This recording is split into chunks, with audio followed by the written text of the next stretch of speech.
Is Aero Precision mid? Are they dead? Welcome back to Sawtooth Tactical.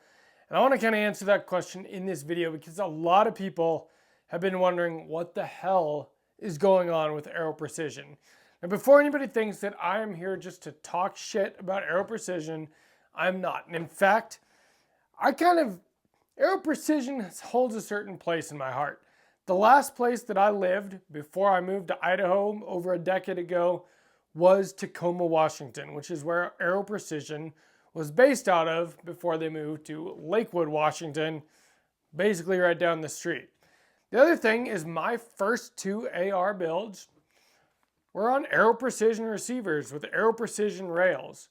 The EPC9 build here, this is the first AR that I ever put together myself from stripped receivers, and it's what got me into building ARs, which, as you guys know if you watch the channel, is something that I absolutely love to do. My second build, the 300 Blackout here, Aero M4E1 lower upper Aero Atlas R1 handguard. I've got no issues with Aero Precision. Now, for a long time, I've seen people argue whether they are mid or not. Now, mid-tier is, well, it can be up for debate, and I'm not really here to get into that debate. What I will say is that these rifles are nicer than my Aero Precision rifles, but I've never had any problem with my Aero Precision stuff whatsoever. It runs great, and it works just the way it's supposed to. This video isn't about if Aero Precision is mid-tier or not. This video is about if Aero Precision is dying or not. And the reason I say that is because there is a lot of stuff going on online wondering what the hell is going on with Aero Precision. People have placed orders months ago and not received anything and not even heard anything from them. And apparently there is one guy there, Kirk Foreman, who is like the shining light at Aero Precision that's trying to make things happen. But I gotta wonder, Aero Precision is not a very small company anymore. Hasn't been for quite a long time. I mean, you can get Aero Precision stuff just about anywhere. The whole reason that my first two builds were on Aero Precision receivers is because my local gun store carries Aero Precision stuff. So when I first got into building ARs, well, it just so happened that I was in there and I saw lower receivers for an EPC9. And then when I wanted to put a 300 Blackout together, they had a flat dark earth M4E1 lower. That's how I got these builds started, was from buying lowers from my LGS because they had Aero Precision stuff. And they had it in stock, and they had it in stock all the time. In fact, when it was hard to find the EPC9 bolt, these were kind of hard to come by for a few years, they had them in stock at my local gun store. A lot of places carry Aero Precision stuff. Now, as I've gotten more into building and I've gotten involved in online gun groups and Facebook and stuff, a lot of people seem to kind of look down on Aero Precision. And I've never quite understood why, because my own personal experience has been very good. My EPC9 runs great. It's one of my most fun guns to shoot. I absolutely love this thing. It's a great time, especially suppressed, especially under night vision with the laser. Love this build. And my 300 Blackout is absolutely one of my favorite guns. And while it is only Aero receivers and handguard, it's got a Roscoe barrel, you know, some Gucci'd up, upgraded parts, mod light, Otter Creek Labs suppressor. This 300 Blackout is freaking sweet. And now that I've got it buffered just right and everything else, it is perfectly reliable with both subs and supers. And I haven't had any premature parts wear or breakages like I have, unfortunately, with my Palmetto State Armory rifle right there. So I've really got nothing but good things to say about Aero Precision, but I'm wondering what the hell is happening to the company. So we're going to get into what's going on with Aero Precision and why, and if there's something that they can do about it, after a quick word from this video's sponsor. This video is sponsored by Venice AI. Now, I don't know if you've heard of Venice AI yet, but it's pretty cool. AI, artificial intelligence, it is like the hot new thing the last couple of years.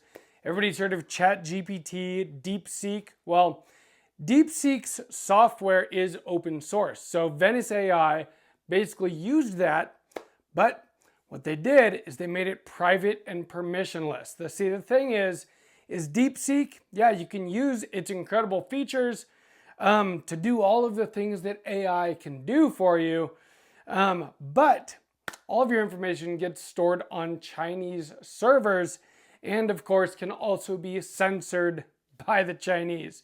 Well, Venice AI uses that same software, but it is private. You don't have to worry about any of your private information getting, stolen by the Chinese, which is pretty sweet. ChatGPT is the other big one that everybody seems to really be using a lot for, well, as a tool to do all kinds of incredible things. But one of the guys on the board of ChatGPT was also on the board of the NSA, which we all know what they do. They spy on us. Well, Venice AI, you don't have to worry about that either. So check out Venice AI using my link, first link in the description down below. That link is venice.ai/sawtooth tactical. And in fact, you can get 20% off a pro plan using code Sawtooth Tactical. So check it out. If you want to use all of the powerful things that AI can give you, but privately and securely and encrypted, use my link. Again, venice.ai/Sawtooth Tactical, 20% off with code Sawtooth Tactical. So it seems like the biggest thing, besides whether they're considered mid-tier or not, a lot of people have talked about QC issues with Aero pre-COVID and post-COVID, that if you have pre-COVID Aero receivers and stuff, then you're good to go, but post-COVID Aero stuff is not okay. Well, I think all of mine were pre-COVID. Trying to remember exactly when I put these together. This one's got to be pre-COVID. This one maybe not. And like I said, no issues. The fitment between the upper and the lower on this one were pretty tight, especially when I first put it together. And like the back takedown pin here was kind of tight to get in and out. But I think that was just, Cerakote. Seems like after using it for a couple years, shooting it all the time, it's loosened up to exactly where you would want it, but still super, it doesn't rattle or anything. Honestly, the fit and finish of all this stuff has been great. The only wear I have on it is on the brass deflector, which is, pretty good. I mean, not the only wear. I've used the hell out of this thing, but you know what I mean? Nothing premature or out of the ordinary at all. So like I said, I've had no issues with Aero, and it seems like right now they're coming out with, their new kind of Guccier stuff, their M4E1 Pro, which is full ambi, and honestly, looks pretty sweet. Now, I really like the ambi lowers from ADM and Griffin Armament with the ambi bolt catch and release that's like a lever here. The Aero one, they're doing it kind of like LMT, where you got like another one of these, but on this side, so you got two ping pong paddles. And honestly, it looks pretty good, but a lot of people have complained about their quality control post-COVID. Now, how legitimate are those claims or not? Like I said, I can only go off my own experience, and my own experience has been really good. But what's happening, the bigger issue here seems to be that they're just not shipping out orders, that they're taking people's money and not shipping out orders. And that's kind of a big deal. If you're a big company and you're trying to maintain a good public image, well, you got to ship out people's orders when you take payment. And that's not happening. And then we got a guy, Kirk Foreman, who everybody seems to say is basically the savior of Aero Precision. He put out something just last week that part of the reason why they're having trouble getting orders out is because a gun shop that he started his career at had a fire, and a close friend of his didn't make it out, apparently. Meaning, as far as I could tell, that the guy burned up inside the building and passed away, which is absolutely tragic. And I feel for Kurt and I feel for the guy's family. But what I wonder is, why would one employee's something that one employee is going through affect their entire shipping department. Like I said, Aero Precision is not a small company. I work for a company that is nowhere near the size of Aero Precision. And if our shipping and receiving person had to be out of work, business would go on as usual. We would have other people fill in that position and make things work, as any properly running business should. And so while I applaud Kirk for what I see online, that he seems to be the one that is getting people's orders out, I wonder how a company that size relies on one man in order to operate. That seems a little bit ridiculous to me. And so I gotta wonder what is going on with Aero Precision, and are they gonna get through this? Aero Precision is a pretty big company now. They own Stag Arms at this point, VG6, like the Gamma muzzle devices and all that stuff. There's a reason that you see these parts on Aero Precision's website. You know, you go order parts, you can get muzzle devices from VG6. You might have noticed that the Stag Arms stuff looks very similar to Aero Precision. I think the rails lock up the same way. Because Aero owns those companies. It's a big conglomerate at this point. They're not a small fly-by-night company. They're not a boutique gun manufacturer. They're a big company. And so I wonder, how is it that that size company relies on one guy to get orders shipped out? And that without him, with him going through something personal and tragic, that they can't function and operate. Now, one thing that I've heard is because they've gotten some big government contracts. But you know what? You still have to take care of your civilians. Another thing, they are in Washington State. Washington State has some of the very worst gun laws in the country. And only recently, in the last few years, have they gotten even that much worse, to where literally everything that Aero Precision produces and sells is illegal in the state that they operate in. And so I'm sure that that is an issue for them. And I know that it's something that they've been fighting, because I think Washington is even saying now that you can't manufacture AR-15 parts, assault weapon parts. So I haven't followed it super closely, but I have followed it because I'm from Washington State. I have a lot of family that still lives in Washington State. I have a brother that lives there that has an M&P 2.0 10mm, and he bought it before their magazine ban. He can't buy magazines for it now because they have a 10-round limit. I have a cousin that lives in Spokane, Washington, that is really into this stuff. He texts me all the time about gun stuff, but he can't buy AR-15 parts, magazines, accessories in the state that he lives in. The only way that he can get anything, well, is by going to the much freer state, the state where I live, Idaho. And so we'll see what Aero Precision decides to do. Do they move their manufacturing facilities to Idaho or somewhere else?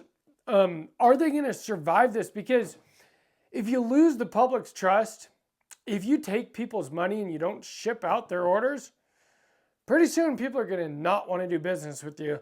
And I'm seeing that a lot online lately. People saying, buyer beware, don't do business with Aero Precision. Now, I do think that if you want to get Aero Precision stuff and you see it in stock at like Primary Arms or Brownells, I'm sure you'll get your stuff, because that means that those companies already have those parts. I would not go to Aero's website and order stuff though, which is a shame. I've ordered stuff from them in the past. I bought this lower at my local gun store, but I ordered this upper from them. It was a blem. It was a great deal. Pretty sure I ordered this handguard from them. Most of the parts for this EPC9 build I got from my local gun store. Might have got the handguard from Aero directly though. It used to be that you could just order stuff from Aero Precision and it wasn't an issue. Well, it is an issue now. And so I gotta say the same thing. Maybe don't buy stuff from their website right now. But what do you guys think? Is Aero Precision gonna survive this? Are they alive and kicking? Are people actually finally starting to get some of their orders after months of radio silence? I would love to hear you guys' personal experience if you've done business with them and you've had problems or not. And also, is Aero Precision mid-tier? Have you built off Aero Precision parts? Because a lot of people have. Over the years, I mean, Aero Precision M4E1 lowers used to be kind of the go-to for rifle builders. Now there's a lot of companies that you can get parts from, and I personally like ambi lowers. But Aero Precision came out with an ambi lower last year, which is all the more reason that I wonder how they're having such issues doing business when they literally just came out with a whole new rifle line, their M4E1 Pro, that's supposed to be their top of the line stuff. I mean, they should be killing it right now and getting that stuff out. This is not the way to release a new product line. But I want to hear from you guys. Let me know what your experience has been down in the comments. Like I said, mine has been good, but it was also a few years ago. My last few builds don't have any Aero Precision parts in them. The 14.5 inch Dream Rifle build, the Mark 18. I haven't ordered an Aero Precision part or bought one in a long time, but back in the day, I bought a lot of them. I mean, this is an Aero Precision rail on my Smith & Wesson M&P Sport 2 here, and I've been really happy with it. So, but I want to know what you guys have to say in the comments because I'm very interested in this. Like I said, I do have a place in my heart for Aero Precision, having built my first 2 AR builds with their parts and having lived where they're located before I moved again to the much freer state of Idaho. If you guys enjoyed this video, please give me a like. Make sure you subscribe to Sawtooth Tactical. And from Sawtooth Tactical, stay strapped or get clapped.